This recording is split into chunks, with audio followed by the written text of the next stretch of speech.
Hello friends, அனைவருக்கும் வணக்கம். இன்றைக்கி நம்ம சங்கரா மீன் குழம்பும் அதுவும் மண் சட்டியில் ரொம்ப ஈஸியாக டேஸ்ட்டியாக செய்ய போகிறோம். வாங்க எப்படி செய்யலான்னு பார்க்கலாம். அதுக்கு முன்னாடி நம்ம சேனல் நீங்கள் சப்ஸ்கிரைப் பண்ணலையா, லைக் பண்ணிவிட்டு சப்ஸ்கிரைப் பண்ணிவிட்டு பெல் ஐக்கானை ப்ரெஸ் பண்ணிட்டு பாருங்கள். அதுக்கு 10 பல் பூண்டு, 10 சின்ன வெங்காயம், ஒரு கொஞ்சமாக சின்ன பீஸ் தேங்காய் வச்சு அரைச்சி எடுத்துருக்கேன் எல்லாத்தையும். இப்போ நம்ம ஒரு 1.5 லெமன் சைஸ் அளவுக்கு புளி ஊற வச்சுக்கலாம்.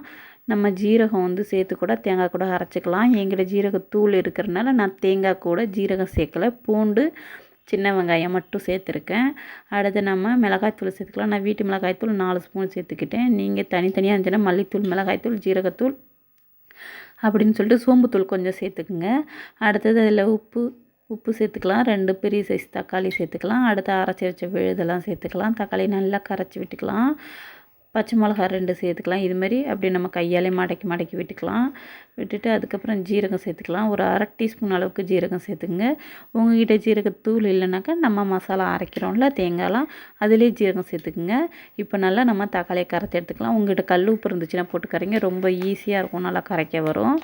அது இல்லாத பட்சத்தில் தான் நான் சால்ட் உப்பு சேர்த்துருக்கேன். நல்லா கரைச்சி எடுத்துக்கலாம். கரைச்சி எடுத்துகிட்டு இப்போ பாருங்கள், மீன் சேர்த்துக்கலாம்.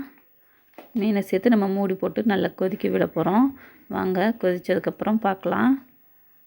இப்போ பாருங்கள், நல்லா கொதிச்சிடுச்சு. இப்போ கொதிச்சோன்னா நம்ம சிம்மில் வச்சுக்கலாம். சிம்மில் வச்சு விட்டுட்டு தாளிப்பு ரெடி பண்ணிடலாம்.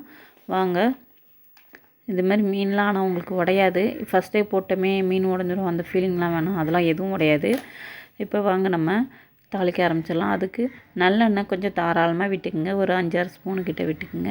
அதுக்கப்புறம் வெந்தயம் 1 டீஸ்பூன் சேர்த்துக்குங்க. கடுகு ஒரு 1/2 டீஸ்பூன் சேர்த்துக்குங்க. அப்புறம் வரமிளகா ஒரு 4 வரமிளகா கிள்ளி சேர்த்துருக்கேன்.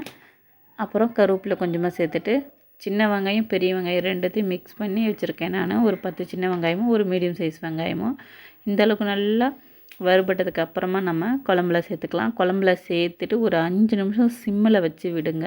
அப்போ தான் அந்த ஃப்ளேவர்லாம் அதில் நல்லா இறங்கும். இறங்குனா டேஸ்ட்டாக இருக்கும் உங்களுக்கு. அதனால தான் அப்படியே சிம்மில் வச்சு மூடி விட்டுருங்க. மீன்லாம் எதுவும் உடையாது, உங்களுக்கு நல்லா இருக்கும். நாங்கள் மீன் குழம்பு சூப்பராக இருந்துச்சு. கண்டிப்பாக ட்ரை பண்ணி பாருங்கள். இந்த வீடியோ பிடிச்சிருந்தா லைக் பண்ணி, ஷேர் பண்ணி, சப்ஸ்கிரைப் பண்ணி, மறக்காமல் பெல் ஐக்கானை ப்ரெஸ்